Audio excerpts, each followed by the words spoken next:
پرسرار پڑوسی۔ آصف ایک پرانے خاموش اپارٹمنٹ کمپلیکس میں رہتا تھا۔ آصف کا زیادہ تر وقت اپنے کام کاج میں گزرتا، جس کی وجہ سے اسے لوگوں سے ملنے جلنے کا موقع نہیں ملتا تھا۔ ایک دن آصف کے اوپر والے فلیٹ میں نئے لوگ شفٹ ہوئے۔ آصف نے کبھی انہیں نہیں دیکھا تھا اور نہ ہی اس کی کبھی ان سے بات چیت ہوئی تھی، لیکن نئے لوگوں کے شفٹ ہونے کے بعد اکثر آصف کو رات کو عجیب و غریب آوازیں آنے لگی، ایسے جیسے کوئی چیزیں گھسیٹ رہا ہو یا جیسے کوئی بھاری سامان گر رہا ہو۔ شروع میں آصف نے اسے نظر انداز کر دیا، یہ سوچ کر کہ شاید کوئی فرنیچر درست کر رہا ہے، لیکن یہ آوازیں ہر رات آتی رہی اور ان آوازوں کی وجہ سے اکثر آصف کی نیند میں خلل پڑتا تھا۔ ایک رات آوازیں اتنی تیز ہو گئی کہ آصف برداشت نہ کر سکا اور وہ اپنے فلیٹ سے باہر نکلا اور اوپر جانے لگا تاکہ شکایت کرے۔ جیسے ہی وہ اوپر والے فلیٹ کے دروازے کے قریب پہنچا، آوازیں اچانک بند ہو گئی۔ دروازے کے نیچے سے ایک کمزور سی روشنی آ رہی تھی۔ آصف نے محتاط رہتے ہوئے دروازے پہ دستک دی۔ کچھ لمحوں کی خاموشی کے بعد ایک کمزور بوڑھی عورت کی آواز آئی، کون ہے؟ نیچے والے فلیٹ سے آیا ہوں، آصف نے جواب دیا۔ آپ کے فلیٹ سے عجیب و غریب آوازیں آتی ہیں، کیا آپ سب خیریت سے ہیں؟ جواب میں صرف سناٹا تھا۔ آصف نے دوبارہ دستک دی، لیکن اس بار کوئی جواب نہیں آیا۔ پریشان ہو کر وہ واپس اپنے فلیٹ میں چلا گیا، لیکن نیند اس کی آنکھوں سے کوسوں دور تھی۔ اگلے چند دنوں تک آوازیں نہیں آئیں۔ آصف کو لگا کہ یہ شاید اس کا کوئی وہم تھا، لیکن پھر ایک رات آوازیں واپس آ گئی، اس سے بھی زیادہ تیز اور پریشان کن۔ اس بار آصف نے دروازے کے پاس سے گھسیٹنے کی آواز کے ساتھ ساتھ کسی کی ہلکی سی چیخ بھی سنی۔ دہشت سے لرزتے ہوئے آصف نے اپنی عمارت کے انتظامیہ سے رابطہ کیا اور اوپر سے آنے والی عجیب آوازوں کے بارے میں سارا واقعہ بتایا۔ انتظامیہ نے اس کو یقین دلایا کہ وہ اس سارے معاملے کی چھان بین کریں گے، لیکن جب انتظامیہ کے لوگ اوپر والے فلیٹ میں آئے تو انہیں وہاں ایک بوڑھی عورت کے علاوہ کچھ بھی نہ ملا۔ عورت نے انتظامیہ سے یہ کہا کہ آصف اپنا دماغ کھو رہا ہے۔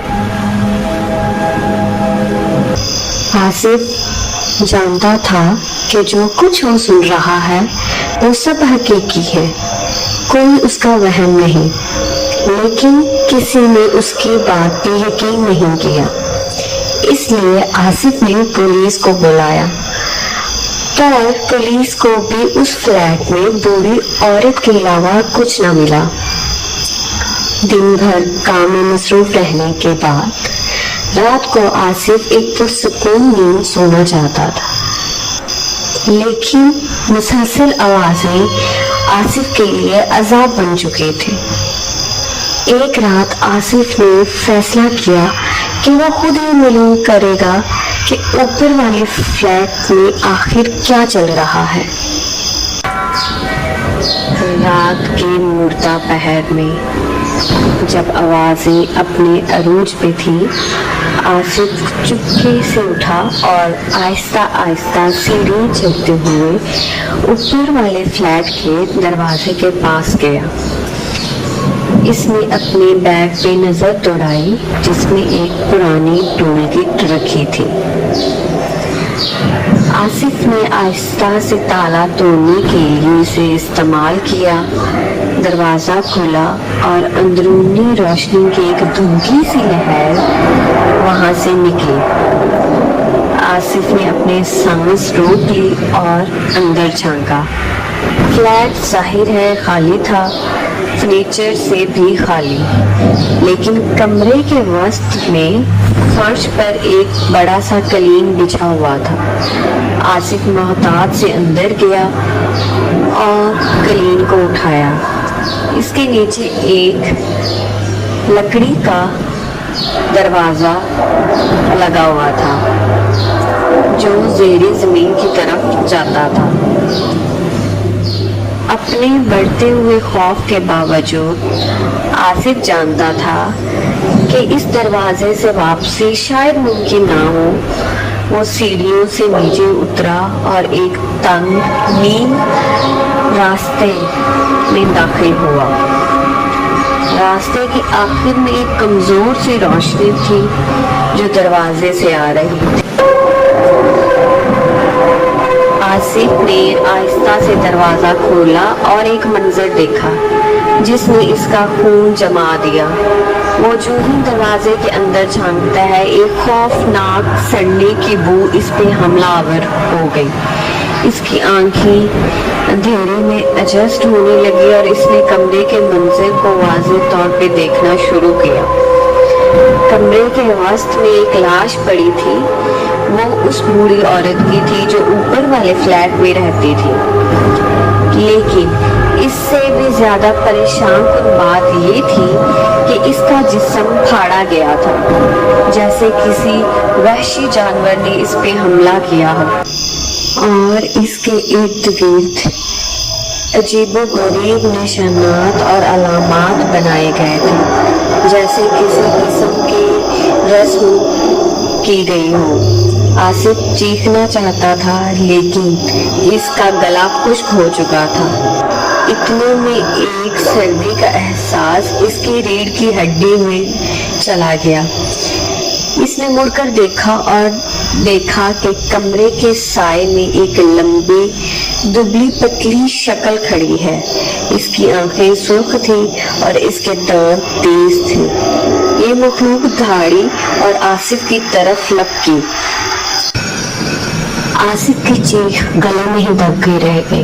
वो जानता था भागने का कोई फायदा नहीं। इसने हथियार के तौर पे इस्तेमाल करने के लिए टूल बॉक्स से एक औजार निकाला और इसे मजबूती से पकड़ लिया। मखलूक तेजी से इसकी तरफ बढ़ा। इसके तेज पंजे चमक रहे थे। आखिरी लम्हे में आसिफ ने औजार को मखलूक की आंख में घोंप दिया। एक तेज चीख फिजा में गूंजी और मखलूक पीछे हट गया, अपनी जख्मी आंख को थामे हुए। आसिफ इस मौके का फायदा उठाते हुए लकड़ी के दरवाजे की तरफ दौड़ा और ऊपर की तरफ से सीढ़ियां चढ़ने लगा। वो जो ही ऊपर वाले फ्लैट में पहुंचा, दरवाजा जोर से बंद कर दिया और ताले लगा दिए। वो हाँप रहा था। इसका जिस्म पसीने से लिथड़ा हुआ था। इसने अपनी पुश्त दरवाजे से लगाई और दीवार के साथ सिरक कर बैठ गया। कुछ देर खामोशी छाई रही। सिर्फ इसकी अपनी तेज सांस लेने की आवाज गूंजती रही। फिर इसने सुना वही घसीटने की आवाजें, लेकिन इस बार वो ऊपर वाले फ्लैट के अंदर से आ रही थी। मखलूक अंदर आने की कोशिश कर रहा था। आसिफ ने खौफ से कांपते हुए अपनी जेब में से फोन निकाला और पुलिस को कॉल कर दी। जब पुलिस पहुंची तो इन्हें ऊपर वाले फ्लैट का दरवाजा टूटा हुआ मिला। अंदर बूढ़ी औरत की लाश मिली। वैसे ही फटे हुए जिस्म और अजीबोगरीब निशानात के साथ, लेकिन वो मखलूक गायब था। आसिफ को हॉस्पिटल ले जाया गया जहां इसका मुआयना किया गया।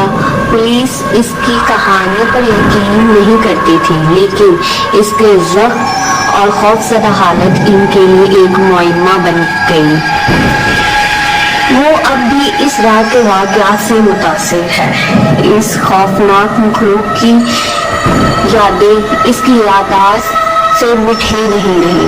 वो अपनी यादों से तंग आ जाता है और कभी कभी रातों को जब खामोशी गहरी हो जाती है तो वो ये सोच कर कांप जाता है कि शायद वो मखलूक अब भी कहीं बाहर इसका इंतजार कर रही है।